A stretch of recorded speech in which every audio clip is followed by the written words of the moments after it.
What? They don't teach us this stuff in school.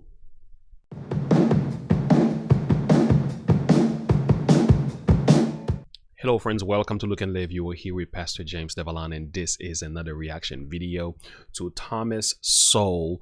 I've been wanting to get into this one. I've been waiting patiently for this one here. This is the first time I'm about to listen to this, friends. I'm ready to learn. I'm ready to discover something different. I'm ready to know something new. So let's find out what Thomas Sowell has for us today. Amen. Without further ado, let's get into the heart of the message.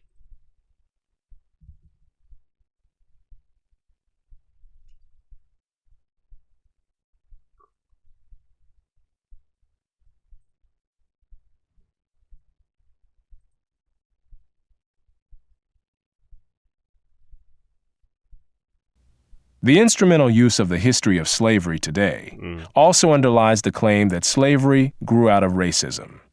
For most of its long history, which includes most of the history of the human race, slavery was largely not the enslavement of racially different people, for the simple reason that only in recent centuries has either the technology or the wealth existed to go to another continent to get slaves and transport them en masse across an ocean.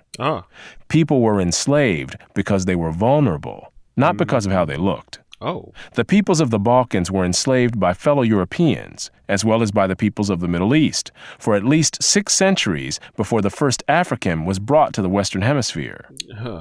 Before the modern era, by and large, Europeans enslaved other Europeans, Asians enslaved other Asians, Africans enslaved other Africans. Wow. Yeah. What a new fascinating theology. What a new concept. You don't hear that very often. I know some of you in the comments have given me some good historical background on this. I see what you are saying. I have a lot of respect for Thomas Sowell. His historical research is so strong that it's almost impossible to argue against it. To know that slavery is not an American thing, as it is often deemed to be, it's mind-blowing. Wow. And the indigenous peoples of the Western Hemisphere enslaved other indigenous peoples of the Western Hemisphere. Slavery was not based on race, much less on theories about race. Only relatively late in history did enslavement across racial lines occur on such a scale as to promote an ideology of racism that outlasted the institution of slavery itself. Wherever a separate people were enslaved, they were disdained or despised, whether they were different by country, religion, caste, race, or tribe. In East Africa, the Maasai were feared slave raiders, and other African tribes, either alone or in conjunction with Arabs, enslaved their more vulnerable neighbors. As late as 1891, it was reported that Manyuema slavers had demoralized surrounding tribes, destroying crops, and famine reigned everywhere. Even in the early 20th century, Abyssinians were still raiding other Africans and carrying off slaves. It was 1922 before the British had gained sufficient control in Tanganyika to stamp out slavery there. Arabs were the leading slave raiders in East Africa, ranging over an area larger than all of Europe. The total number of slaves exported from East Africa during the 19th century has been estimated to be at least 2 million. What? The form in which the story of slavery has reached most people today has been along the lines of the best-selling book and widely watched television miniseries Roots by Alex Haley. Oh, yeah. Yeah, I heard it. I've seen it too. But you don't get the whole story though, right? Wow, Thomas Sowell is, oh man, this is gonna make some people upset. I know this is gonna make some people upset. I'm pretty sure the comments probably underneath this video must be really like controversial right now. But wow, it does make a lot of sense though if you were to ask me, because having a Haitian background is a very similar story as well. I can tell you some things in the light of that, but I want to go back to this video because so much more is being said here. I just want to dive in and allow this stuff to go through because this is actually amazing. You don't hear that one in school, do you? Challenged on the historical accuracy of Roots, Haley said, I tried to give my people a myth to live by. Wow. This instrumental use of Really? history, or purported history, A is myth. open to the same objections as other instrumental myth-making. Despite the impression created by Roots, during the era of the massive slave trade from West Africa, Yeah. a white man was more likely to catch malaria in Africa than to catch slaves himself. The What? average life expectancy of a white man in the interior of sub-Saharan Africa at You that time serious? was less than 1 year. By and large, men from Europe Oh. or the Western Hemisphere came to the coasts of Africa, bought their slaves, and left as soon as possible. Even so, the death rates among the white crews of the ships carrying slaves to the Western Hemisphere were as high as the death rates among the slaves themselves. It was only much later, after quinine and other medical measures enabled Europeans to survive where there were tropical diseases, was it possible for them to invade Africa in force and establish empires there. But by then, the Atlantic slave trade had already been ended. During the era of that trade, Africa was largely ruled by Africans who established the conditions under which slave sales took place. What? The crew Oh man, listen to this. How different will have been the culture had these narratives been put out earlier. Only if we heard the entire story. Only if we had listened to the truth holistically, not just in proportion. Oh, have mercy. Africans were enslaving Africans. Ooh, but the narrative that we hear, though, is so politicized. It's so... You can tell there's an agenda behind this thing, man. He has been used and abused for different purposes. It has more to do with skin color. It seems like the powers that be loves to use this narrative to keep the black folks victimized and keep the white folks either hating on their black brothers, or it's just the division works to their favor. So the story has been twisted, the historical facts. Oh, I'm so glad for this. I am so glad for this one. The crew of a slave ship was in no position to defy African rulers and their armies by going out across the land and capturing people willy-nilly. Wow. The stronger African peoples captured and enslaved the weaker peoples. The same pattern. You see, we like to make it a skin color issue, although it has become somewhat of that and somewhat been justified in some cases as well. But it's good to know historically this has been going on way before. Yeah, this is not something that is simply exempt to this country here, that is unique to our country. No, that's not the case. It's been going on for a long time, you know. So yeah, this is really, really good to know. Pattern found over the centuries in Europe, Asia, the Western Hemisphere, and Polynesia. Wow. In Nyasaland, the Ngoni and Yao swaggered over and terrorized other tribes. In Uganda, the Baganda made life miserable for their neighbors. And the Nyoro and Hima of Anko enslaved Toro women and children. The Tutsi dominated the Hutu in Rwanda. Oh, yeah. The Maasai lorded The Tutsi and the Hutus, I studied that really good. Having a good study on that and what happened. It was also a religious war, and also in 1992 with what took place with the massacre of over close to 1 million Hutus. I'm pretty sure Hutus who killed the Tutsis, or vice versa. But the thing is, it's good to know that it's more than just skin color. It's human nature, you know. So slavery goes beyond whether or not you're black and white, although I know in America it does have that picture. But in almost every culture, in every society, in every generation, there's always been slavery. So, oh man, that is crazy. But it seems like we run with it with a different purpose. That's what I'm wondering. Why do we do that then? There has to be other reasons behind that.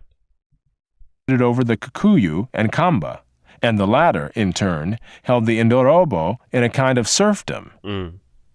It was precisely the fact that Europeans, except for the Portuguese, seldom participated in the raids that captured and enslaved Africans that enabled most people in Europe and the Americas to remain oblivious to the traumatic experience that this was, with some Africans committing suicide to avoid capture and wives being whipped as they tried to cling to their husbands or children. Historian David Breon Davis pointed out that Europeans had little contact with the actual process of enslavement, and that as late as 1721, the Royal African Company asked its agents to investigate the modes of enslavement in the interior. Europeans typically saw only the end results, enslaved people being offered for sale on the coast. It was much the same story in the Ottoman Empire, where those who bought slaves had no idea what these slaves had been through before. That's crazy. The unique position of the Western world in the history, and especially the destruction of slavery, need not imply that there was unanimity within the West on this institution. Yeah. In addition to whites who defended the enslavement of Africans on racial grounds, or who opposed general emancipation on social grounds, there were many whites, and even blacks, who defended slavery as a matter of self-interest as slave owners.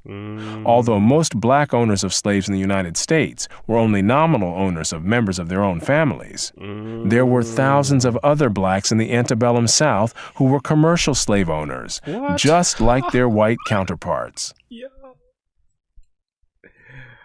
Lord have mercy. The truth never tasted so good. Are you serious? No wonder why a lot of people just don't like Thomas Sowell. And I love that guy. I love him.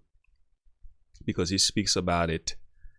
It's like, what you gonna argue against here? Because there's so much fact in that. The historical backing is there. You get your footnotes. So this is not just nonsense here. It is very balanced. And it does make a lot of sense when you study into the historical narrative of slavery. You can see this pattern. It does make a lot of sense. But why is the story so limited to that of the Western world? Why do we get only portion of that story? What is behind this move? It makes you wonder. An estimated 1/3 of the free persons of color in New Orleans were slave owners, and thousands of these slave owners volunteered to fight for the Confederacy during the Civil War. Black slave owners were even more common in the Caribbean. In short, there were many defenders of slavery in the West, even in the 19th century. And outside the West, slavery was too widely accepted to require defense. Mercy.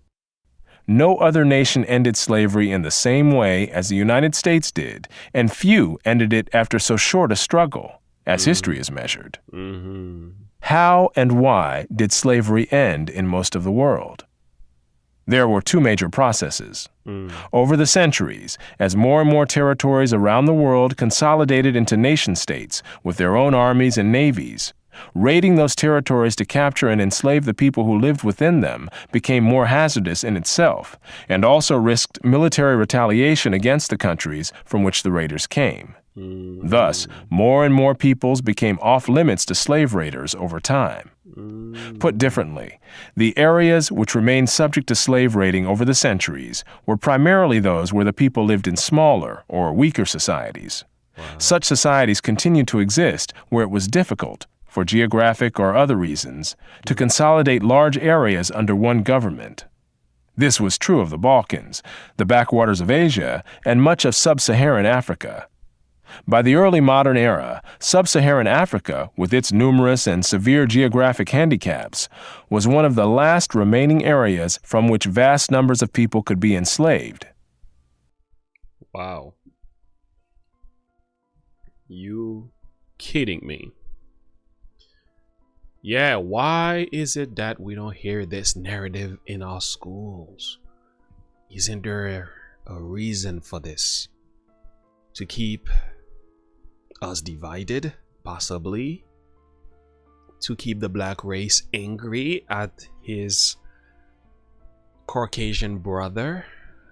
which really there is one human race when you study how God created men, and after the flood, and how Ham, Shem, and Japheth, the three sons of Noah, populated the world. Coming back to the reality, there's only three human races, just difference in shade and in skin. We call it color, but it's really not color. It's just different in the shade of our pigment, which is part of our skin. But the thing is, it seems like somebody benefits from seeing the division and keeping us victimized and keeping us divided. Somebody's loving this. And I think when we understand the true history, it doesn't make me mad. It makes me happy. It makes me happy because now we can come together despite of our color. We can come together as human beings because at the end of the day, we are still brothers and sisters. Yes, we can learn from the past. Yes, we can learn from the past in the point not to repeat it. But once you have the solid historical account as he just laid out here, man, it brings about freedom, man. This is freedom for me. I've been indoctrinated falsely concerning slavery, and I wish I had heard this side of the story before. How much more the narratives will change. How much more of our movies will be different. How much more of our books will be different. Only if we were told the entire story. I love what Jesus says, man. I love the way Jesus puts it. You shall know the truth, and the truth will set you free. When the truth comes to you, man, I'll tell you something. It's freedom time. It's freedom time. This is freedom for a lot of people. That kind of video, it helps to establish a new premise where we can build and shake hands and lay aside our differences and work on the things that we have in common, and the things that we do not have in common, we can work on them. This is amazing. So much more could have gone. So much more building, so much more achievements could have happened. So much more peace could have attained in our world. How many wars would have come to nothing?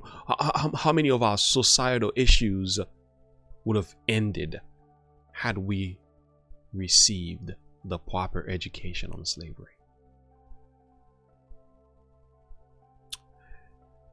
You know, being said, thank you so much for listening, guys. This was amazing. I am so glad for this. I'm gonna keep going through Thomas Sowell content. Please let me know what you think of this reaction. Put your comment below as well. Give me some more reference to other things that I could learn. I am so glad I'm growing. I'm learning as a minister. I'm sitting here saying, Lord, have mercy. Have mercy. I didn't know. But thank God for knowledge. Because indeed, when the truth comes to you, it sets you free. Just like Jesus does when you meet him. Until next time, God bless you. And as always, like and subscribe, click the bell icon, and share this content with somebody else as well. And then at the end, remember to look unto Jesus and to live by faith. Have a good one. Bye.